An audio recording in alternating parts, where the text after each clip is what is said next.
آج کل فحش ویڈیوز لیک کرنے کا بہت زیادہ رجحان ہوتا جا رہا ہے۔ بعض فحش قسم کے مرد اور عورتیں خود بھی اپنی ویڈیو لیک کرتے ہیں مشہور ہونے کے لیے، پھر نوجوان اپنی محفلوں میں اسے ڈسکس کرتے ہیں اور ایک دوسرے سے لنک مانگ رہے ہوتے ہیں۔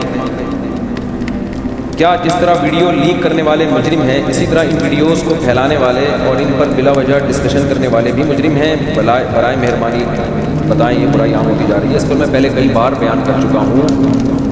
قرآن مجید میں اللہ تعالیٰ نے تجسس سے منع کیا ہے، ٹوہ میں لگنے سے منع کیا ہے، اور قرآن و سنت میں اگر کسی کے گناہ پر آپ مطلع ہو گئے تو اس پہ پردہ ڈالنے کا حکم دیا گیا ہے، اس کو نمایاں کرنے اور پھیلانے کی آپ کو شریعت میں اجازت نہیں ہے۔ دیکھو، دو قسم کے گناہ گار ہوتے ہیں، ایک وہ جو چھپ کے کر رہا ہے اور ایک وہ جو ساری دنیا کو دکھا رہا ہے، بتا رہا ہے۔ جو ساری دنیا کو دکھا کے گناہ کر رہا ہے وہ تو اپنے گناہ کو خود ہی اس نے ظاہر کر دیا نا، اس کو برا بلا کہا جائے گا، اس پہ لان تان کی جائے گی، اس کو بدنام بھی کیا جائے گا، کیونکہ وہ اپنی عزت خود ہی نہیں کروا رہا تو دوسرے کیوں اس کی عزت کریں؟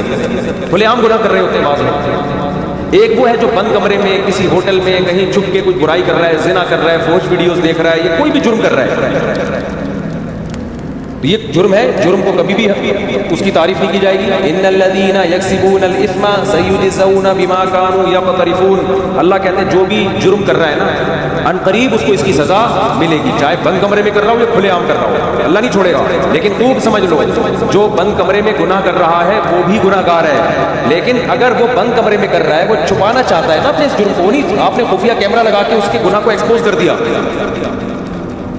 تو آپ ڈبل مجرم ہیں۔ ایک تجسس کہ آپ کسی کی ٹوہ میں کیوں لگے، کیوں آپ نے کیمرہ لگایا بھائی وہاں پہ، آپ کو کس نے اجازت دی ہے کسی کی پرائیویسی میں گھسنے کی؟ نمبر دو، شریعت نے حکم دیا تھا جو گناہ کو چھپانے کی کوشش کر رہا ہے تو تم بھی اس کے گناہ پہ پردہ ڈالو۔ آپ نے وہ پردہ اٹھایا کیوں؟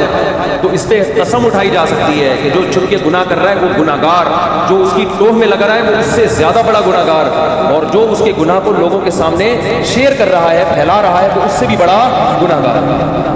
این ممکن ہے جس نے چھپ کے گناہ کیا توبہ کرے، اس کی بخشش ہو جائے، لیکن جس نے اس گناہ کو پھیلایا ہے اس بات کا زیادہ امکان ہے کہ اس کی بخشش نہ ہو۔ میں حیران ہوتا ہوں کہ یار خفیہ ویڈیوز لیک ہوتی ہیں، جس کی ویڈیو لیک ہوئی ہے اس کو تو گالیاں دی جا رہی ہوتی ہیں، جو ویڈیو لیک کر رہا ہے اسے کوئی ایک لفظ بھی برا بھلا کہنے کے لیے تیار نہیں ہے۔ بھائی اس سے بڑا مجرم تو یہ ہے، آپ کو کس نے پرمیشن دی آپ کسی کی پرائیویسی میں گھسو اور دیکھو کہ یہ چھپ کے کیا کر رہا ہے؟ یہ تو باپ کو اجازت نہیں ہے کہ وہ بیٹے کے کمرے میں بغیر اجازت کے گھس جائے۔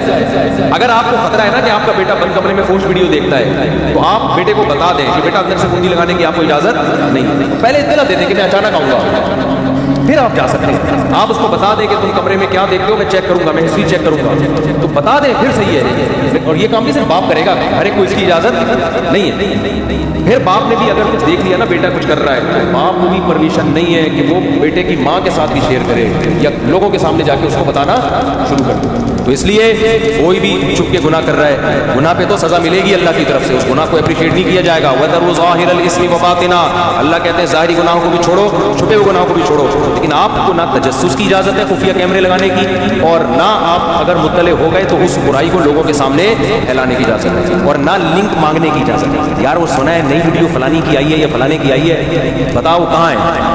تو سمجھ لو کہ آپ اپنے گناہ اپنے اللہ کو یہ اجازت دے رہے ہو گویا کہ اللہ اب میرا بھی کوئی ایسا جرم ہونا تو لوگوں کو بتا دے۔